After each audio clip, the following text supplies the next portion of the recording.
You've been in the trades 20, 25, maybe 30 years. Your knees are shot, your back is screaming at you every morning, and every single day you drag yourself to a job site wondering how much longer you can keep it up.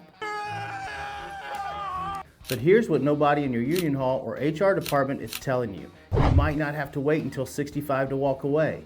There's an IRS rule that lets you access your retirement money at 55 with zero early withdrawal penalty. And if you don't know about it, you could be grinding on the job sites for years longer than you have to. So in this video, I'm going to break down exactly how the rule of 55 works, why the window between 55 and 65 might be the most important decade of your life, and the trade-offs you need to understand before you make your move.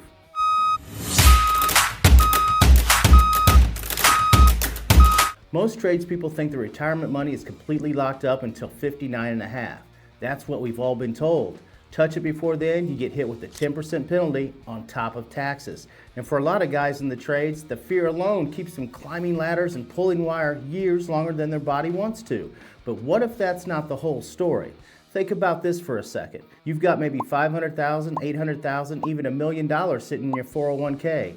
Money you earned swinging a hammer, running conduit, brazing copper, and calling through attics in July. Money you sacrificed your body for, and you're being told you can't touch it for another decade without getting penalized? I know this feeling personally. I've spent over 30 years in the skilled trades, started as a union carpenter and worked my way up to project manager, and now I'm a UAW inspector. I've seen guys at every level hit that wall where their body says, I'm done, but the bank account says, not yet. That's the trap most tradespeople are sitting in. They've got the money, they just don't think they can access it. And this matters to you because every year you work past that point where you could have left is another year your body is paying a price your bank account can't reimburse. Your money can grow, your time cannot, and your joints definitely cannot. Here's what the IRS doesn't advertise. The rule of 55 allows you to take penalty-free withdrawals from your current employer's 401k or 403b if you leave your job in or after the year you turn 55. You still pay income tax on those withdrawals, but that 10% early withdrawal penalty, gone. That means if you're a plumber at 55 and your shoulders are done, or an electrician who can't do overhead work anymore, or an HVAC tech whose knees can't handle one more rooftop unit, you might already have a way out that you didn't even know existed. But before you start drafting your resignation letter, there are rules inside of this rule that trip people up all the time. And if you get even one of them wrong, you could owe thousands in penalties you thought you were avoiding. So you know the rule of 55 exists, but knowing it exists and knowing how to use it correctly are two completely different things. And this is where people blow it. I've seen guys in the trades who heard about this rule from a buddy on a job site, got excited, rolled their 401k into an IRA, and then found out the hard way that they just disqualified themselves from the very thing they were counting on. One wrong move and the penalty comes right back. Here's what you absolutely need to know first. First, you must leave your job in or after the year you turn 55. That could mean retiring, quitting, or getting laid off. It doesn't matter how you leave, it matters when. Second, and this is the one that gets people, the money has to stay inside that employer's plan. The moment you roll it into an IRA, the rule of 55 no longer applies. And not every employer plan allows these withdrawals, so you need to call your HR department or plan administrator and ask. If you're union, talk to your business agent or your local benefits office. Third, this only applies to your current employer's 401k, not the one from the contractor you worked for 10 years ago, not the one from that side gig you had in your 20s. Now, some plans let you roll old 401ks into your current plan, but you have to do that before you separate from your employer. After you leave, the door closes.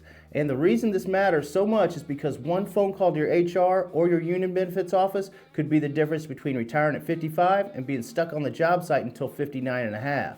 That's 4.5 years more of your body taking hits. Think about what you could do with 4.5 years of freedom.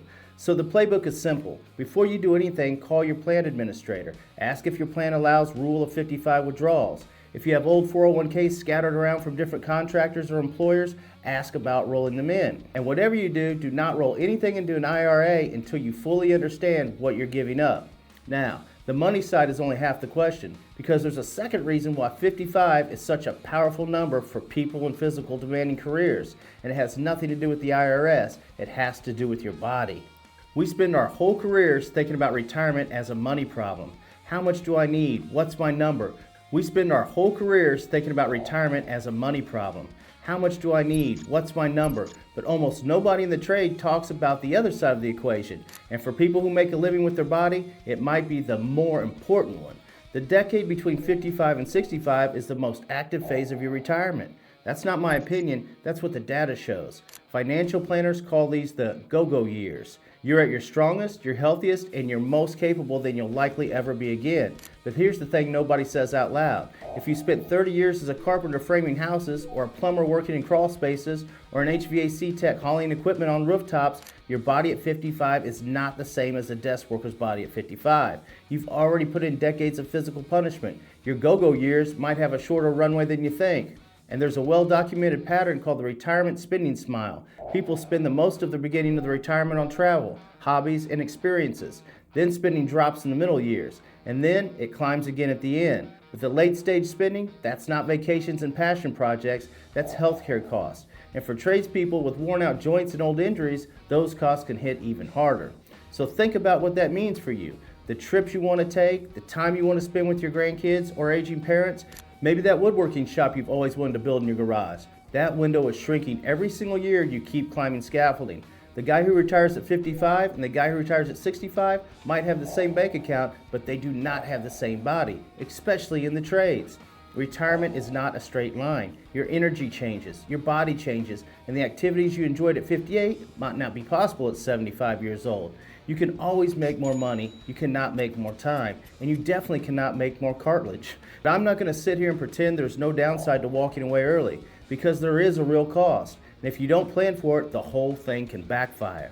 Hey guys, it's JV. Let me pause the video real quick. If you want a faster way into real careers that pay, check out Course Careers. They train people for in-demand jobs in tech, business, and all sorts of construction trades without wasting years in college. They're rated almost 5 stars with thousands of real reviews you can check out. You earn a certificate of completion and they help you prepare for real job placement. And if you use my link, you get $50 off instantly. So if you're serious about changing your income path, the link is below. All right, so you understand the rule and you understand the health window. Now comes the part where most people either panic or get overconfident, the math. Here's the reality. Working longer means more money compounding. $100,000 invested at 6% over 10 years nearly doubles. That's real money you're walking away from if you retire early. And retiring at 55 means your portfolio has to last 30 to 40 years, not 20.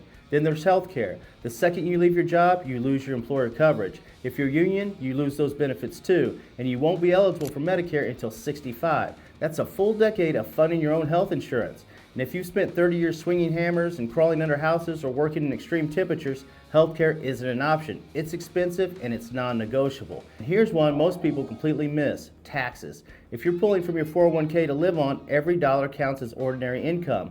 That can bump you into a higher tax bracket and kill your ability to do Roth conversions during those low income years. Most early retirees strategically convert tax-deferred dollars to Roth during years when their income is low. But if your 401k withdrawals are eating up at that bracket space, you lose that advantage. And the reason you need to understand all of this is because the rule of 55 is a powerful tool. But just like any tool on the job site, use it wrong and it can do more damage than using it at all. This isn't about being scared, it's about being prepared. So before you make any moves, do the math. Add up your living expenses, housing, transportation, property taxes, insurance, and adjust for inflation. Add healthcare costs for that full decade before Medicare. Layer in your travel and fund budget. Then look at your income sources: Roth accounts, brokerage accounts, HASs, Social Security timing. Run an analysis and stress test your plan. And remember, this is not all or nothing. The rule of 55 doesn't mean you're done forever. You could take a year off to let your body recover, maybe transition from the physical side of trades into project management, estimating, or inspection work. Start consulting. It's a bridge, not a cliff. Now you've got the rule, the health window, and the math, but none of that matters if you don't understand one thing that ties it all together. Hey guys, if this is making you rethink your retirement timeline, hit that like button. It helps more tradespeople find this video who need to hear it also. Here's what you now know that you didn't a few minutes ago. The rule of 55 gives you a legal way to access your 401k early without a 10% penalty. The decade between 55 and 65 is your most active, your most capable window. And if you spent your career in physically demanding work, that window matters even more. and the trade-offs are real, but they are manageable if you plan for them. But here's what most people in trades still get wrong. They focus so much on the exit strategy that they never build the foundation that makes early retirement possible in the first place. And that foundation isn't just savings, it's having a career that pays enough to build real wealth while you're still young enough to compound it. Whether that's maximizing your earning years in HVAC, electrical, or plumbing, or transitioning into higher paying roles like project management or architectural drafting, the moves you make now determine whether 55 is an option or fantasy. If you want to see exactly how people are getting to high paying skilled trades and building real careers without a college degree, I've got a couple videos that break it all down after this one. They'll be at the bottom of the screen in just a few seconds, so check them out. I think you'll like them. And if you're not subscribed to the channel yet, make sure you do, because every week I'm breaking down the careers, the money, and the strategies that help you build a life where you decide when you're done working, not your body, not your boss, you. I'll see you in the next one, guys. Thanks for watching.